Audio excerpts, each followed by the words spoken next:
ಕುಂಭಮೇಳ ಭಾರತದ ಅತಿದೊಡ್ಡ ಧಾರ್ಮಿಕ ಸಮಾವೇಶ. ಕುಂಭಮೇಳವು ಭಾರತದ ಅತಿದೊಡ್ಡ ಮತ್ತು ಪವಿತ್ರವಾದ ಧಾರ್ಮಿಕ ಸಮಾವೇಶವಾಗಿದೆ. ಲಕ್ಷಾಂತರ ಹಿಂದೂಗಳು ಈ ಮೇಳದಲ್ಲಿ ಭಾಗವಹಿಸುತ್ತಾರೆ. ಇದು ಪ್ರತಿ 12 ವರ್ಷಗಳಿಗೊಮ್ಮೆ 4 ಪವಿತ್ರ ನಗರಗಳಲ್ಲಿ ಪ್ರಯಾಗರಾಜ್, ಹರಿದ್ವಾರ, ಉಜ್ಜಯಿನಿ ಮತ್ತು ನಾಸಿಕ್ನಲ್ಲಿ ಆಚರಿಸಲಾಗುತ್ತದೆ. ಕುಂಭಮೇಳದ ಮಹತ್ವ. ಧಾರ್ಮಿಕ ಮಹತ್ವ. ಕುಂಭಮೇಳವು ಹಿಂದೂ ಪುರಾಣದಲ್ಲಿ ಉಲ್ಲೇಖಿತವಾಗಿದೆ. ದೇವತೆಗಳು ಮತ್ತು ರಾಕ್ಷಸರು ಅಮೃತವನ್ನು ಪಡೆಯಲು ಸಮುದ್ರ ಮಂಥನ ಮಾಡಿದಾಗ ಕೆಲವು ಅಮೃತದ ಹನಿಗಳು ಈ 4 ನಗರಗಳಲ್ಲಿ ಬಿದ್ದವು ಎಂದು ನಂಬಲಾಗಿದೆ. ಸಾಂಸ್ಕೃತಿಕ ಮಹತ್ವ. ಕುಂಭಮೇಳವು ಭಾರತೀಯ ಸಂಸ್ಕೃತಿಯ ಸಂಕೇತವಾಗಿದೆ. ಇದು ವಿವಿಧ ಜಾತಿ, ಧರ್ಮ ಮತ್ತು ಪ್ರದೇಶಗಳ ಜನರನ್ನು ಒಂದುಗೂಡಿಸುತ್ತದೆ. ಸಾಮಾಜಿಕ ಮಹತ್ವ. ಕುಂಭಮೇಳವು ಸಾಮಾಜಿಕ ಸಮಾನತೆ ಮತ್ತು ಸಹೋದರತ್ವದ ಸಂದೇಶವನ್ನು ಹರಡುತ್ತದೆ. ಕುಂಭಮೇಳದಲ್ಲಿ ಏನು ನಡೆಯುತ್ತದೆ? ಕುಂಭಮೇಳದಲ್ಲಿ ಭಕ್ತರು ಪವಿತ್ರ ನದಿಗಳಲ್ಲಿ ಸ್ನಾನ ಮಾಡುತ್ತಾರೆ, ಯೋಗಿಗಳು ಮತ್ತು ಸಂತರು ಧ್ಯಾನ ಮಾಡುತ್ತಾರೆ ಮತ್ತು ವಿವಿಧ ಸಾಂಸ್ಕೃತಿಕ ಕಾರ್ಯಕ್ರಮಗಳು ನಡೆಯುತ್ತವೆ. ಕುಂಭಮೇಳದ ಇತಿಹಾಸ. ಕುಂಭಮೇಳದ ಇತಿಹಾಸವು ಹಲವಾರು ಸಾವಿರ ವರ್ಷಗಳಷ್ಟು ಹಳೆಯದು. ಇದರ ನಿಖರವಾದ ಆರಂಭವನ್ನು ತಿಳಿಯಲು ಸಾಧ್ಯವಿಲ್ಲ, ಆದರೆ ಇದು ಹಿಂದೂ ಧರ್ಮದಷ್ಟೇ ಹಳೆಯದು ಎಂದು ಹೇಳಬಹುದು. ಕುಂಭಮೇಳದ ವಿಶೇಷತೆಗಳು. ಲಕ್ಷಾಂತರ ಭಕ್ತರು. ಕುಂಭಮೇಳವು ವಿಶ್ವದ ಅತಿದೊಡ್ಡ ಧಾರ್ಮಿಕ ಸಮಾವೇಶವಾಗಿದೆ. ಲಕ್ಷಾಂತರ ಭಕ್ತರು ಇದರಲ್ಲಿ ಭಾಗವಹಿಸುತ್ತಾರೆ. ವಿವಿಧ ಸಂಪ್ರದಾಯಗಳು. ಕುಂಭಮೇಳದಲ್ಲಿ ವಿವಿಧ ಸಂಪ್ರದಾಯಗಳನ್ನು ಅನುಸರಿಸುವ ಜನರು ಭಾಗವಹಿಸುತ್ತಾರೆ. ಸಾಂಸ್ಕೃತಿಕ ವೈವಿಧ್ಯತೆ. ಕುಂಭಮೇಳವು ಭಾರತದ ಸಾಂಸ್ಕೃತಿಕ ವೈವಿಧ್ಯತೆಯನ್ನು ಪ್ರತಿಬಿಂಬಿಸುತ್ತದೆ.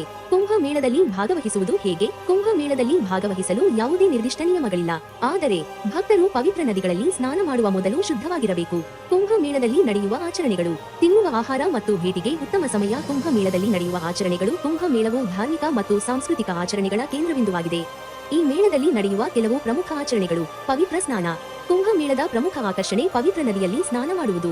ಭಕ್ತರು ಪಾಪಗಳಿಂದ ಮುಕ್ತಿ ಹೊಂದಲು ಮತ್ತು ಪುಣ್ಯವನ್ನು ಪಡೆಯಲು ನದಿಯಲ್ಲಿ ಸ್ನಾನ ಮಾಡುತ್ತಾರೆ. ಧಾರ್ಮಿಕ ಉತ್ಸವಗಳು. ವಿವಿಧ ದೇವತೆಗಳಿಗೆ ಸಮರ್ಪಿತವಾದ ಧಾರ್ಮಿಕ ಉತ್ಸವಗಳು ನಡೆಯುತ್ತವೆ.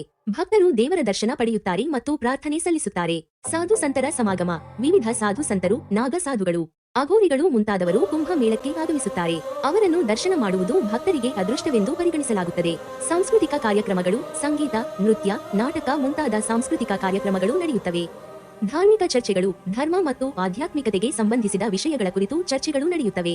ಕುಂಭಮೇಳದಲ್ಲಿ ಏನು ತಿನ್ನಬೇಕು? ಕುಂಭಮೇಳದಲ್ಲಿ ಸಾಮಾನ್ಯವಾಗಿ ಶುದ್ಧ ಸಸ್ಯಾಹಾರಿ ಆಹಾರವನ್ನು ಸೇವಿಸಲಾಗುತ್ತದೆ.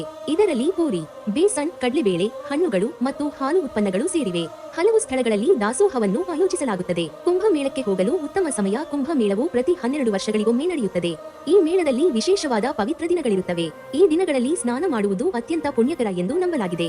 ಮಹಾಕುಂಭ. ಪ್ರತಿ 12 ವರ್ಷಗಳಿಗೊಮ್ಮೆ ನಡೆಯುವ ಮಹಾಕುಂಭವು ಅತ್ಯಂತ ಪ್ರಮುಖವಾಗಿದೆ. ಅರ್ಧಕುಂಭ ಪ್ರತಿ 6 ವರ್ಷಗಳಿಗೊಮ್ಮೆ ನಡೆಯುತ್ತದೆ. ಕುಂಭಮೇಳಕ್ಕೆ ಹೋಗಲು ಉತ್ತಮ ಸಮಯವನ್ನು ನಿರ್ಧರಿಸಲು ನೀವು ಯಾವ ದಿನಗಳಲ್ಲಿ ವಿಶೇಷ ಪೂಜೆಗಳು ಮತ್ತು ಉತ್ಸವಗಳು ನಡೆಯುತ್ತಿವೆ ಎಂಬುದನ್ನು ತಿಳಿದುಕೊಳ್ಳಬೇಕು. ಪ್ರಮುಖ ಸಲಹೆ. ಕುಂಭಮೇಳಕ್ಕೆ ಹೋಗುವ ಮೊದಲು ನೀವು ಸೂಕ್ತವಾದ ವಸತಿ ಮತ್ತು ಸಾರಿಗೆ ವ್ಯವಸ್ಥೆಯನ್ನು ಖಚಿತಪಡಿಸಿಕೊಳ್ಳಬೇಕು.